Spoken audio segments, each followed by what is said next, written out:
Finally, let me tell you the story of methyl bromide. This is a story that I love to tell. This is something that happened on the environment topic that I coached on about a decade and a half ago. Over the summer, an affirmative that had become very popular, it was run at a couple of the summer workshops, was to ban methyl bromide. And that was a chemical that had some agricultural applications, but it was destroying the ozone layer. And a lot was being written about it, and there was consideration underway to actually pass a ban. And they may have done it, I'm not sure. But one of the programs that picked it up and decided to make it one of their main affirmatives was Dartmouth. Now, Dartmouth, for decades, almost going back to the beginning of intercollegiate debate, has been a very, very good, very successful program. They have resources like you wouldn't believe, and they recruit all the most successful high school debaters. And so even though over the years the programs I've been associated with had some wins over Dartmouth teams, you never had a really convincing win. The rounds were always really, really close. But there is one round I remember where we took Dartmouth and we just absolutely put them through the stump grinder, because we had a debater who was one of the most stubborn people I've ever met in my life, and he was assigned to put together our negative strategy against methyl bromide.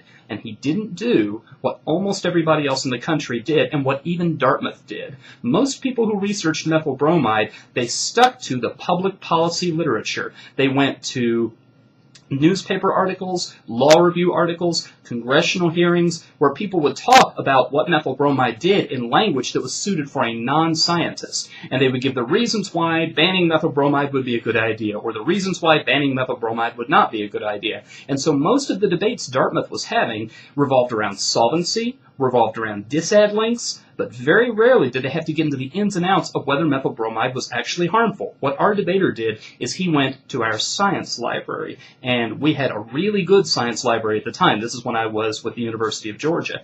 And he combed through a ton of scientific journals, and he complained along the way that he would have to read this very, very long, very confusing article with a lot of scientific language, with a lot of equations in it, and he would find maybe one or two cards out of this incredibly long article. So lots of work, not yielding very much, but because he was so stubborn, he read through what must have been a ream of those articles, and we wound up with 25, 30 pages of very, very precise, well-explained reasons that methyl bromide was not harmful, that meta-analysis of the studies could not replicate the results, that the harmful effects of methyl bromide required for a lot of factors to be present which did not usually coexist. And these arguments were really, really compelling, and the best part of all was almost nobody had them.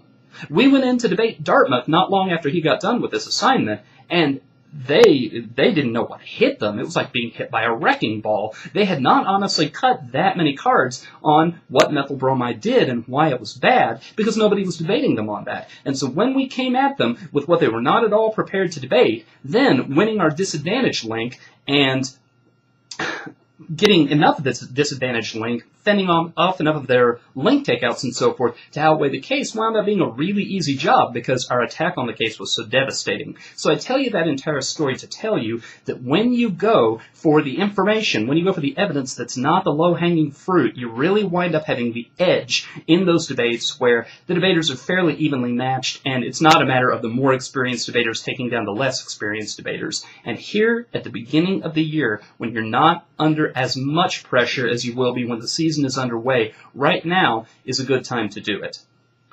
So, how do you do it once you get to the library? Well, you want to pick a couple of the Library of Congress codes where you know there's going to be a lot of stuff. And on this topic, there are several places where you want to go. One of them is you want to go to TD.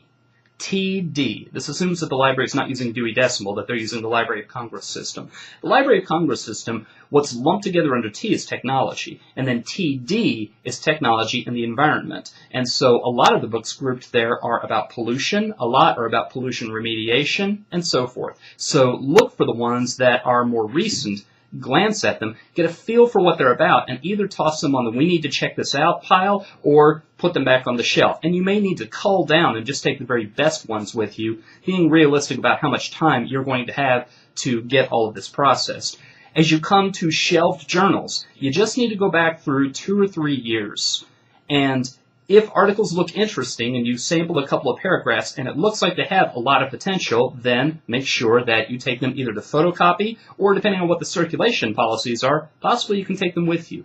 And definitely get on the whatever research computers they have available that have access to the databases that the library subscribes to and see which full text articles you can get, because you can wind up with enough articles that you can sort of file away on your hard drive somewhere that halfway through the year you can still be pulling out really precise, really sort of well beefed up evidence.